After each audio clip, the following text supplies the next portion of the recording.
Hello everyone, welcome to Sanmarga classes. 9ನೇ ಪ್ರಶ್ನೆ, ದೇಶದ ರಕ್ಷಣೆ ಎಂಬಂತಹ ಚಾಪ್ಟರ್ ಇಂದ ಭಾರತೀಯ ಕರಾವಳಿ ಪಡೆಯ ಕಚೇರಿ ಎಲ್ಲಿದೆ ಅಂತ ಕೇಳ್ತಾ ಇದ್ದಾರೆ. ಭಾರತೀಯ ಕರಾವಳಿ ಪಡೆಯ ಕಚೇರಿ ಎಲ್ಲಿದೆ? ಭಾರತೀಯ ಕರಾವಳಿ ಪಡೆಯ ಕಚೇರಿ ನವದೆಹಲಿಯಲ್ಲಿ ಇದೆ ಮಕ್ಕಳೇ. ಇದೊಂದು ಅರೆ ಮಿಲಿಟರಿ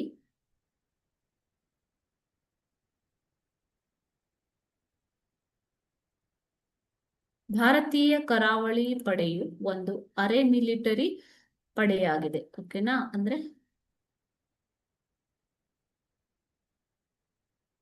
ಅರೆ ಮಿಲಿಟರಿ ಪಡೆಯಾಗಿದ್ದು ಎರಡನೇ ಸಾಲಿನ ರಕ್ಷಣಾ ವ್ಯವಸ್ಥೆಯಲ್ಲಿ ಇದು ಪ್ರಮುಖ ಪಾತ್ರವನ್ನ ವಹಿಸುತ್ತೆ. ಎರಡನೇ ಸಾಲಿನ ರಕ್ಷಣಾ ವ್ಯವಸ್ಥೆಯಲ್ಲಿ ಇದು ಪ್ರಮುಖ ಪಾತ್ರವನ್ನ ವಹಿಸ್ತಾ ಇದೆ. ಓಕೆನಾ?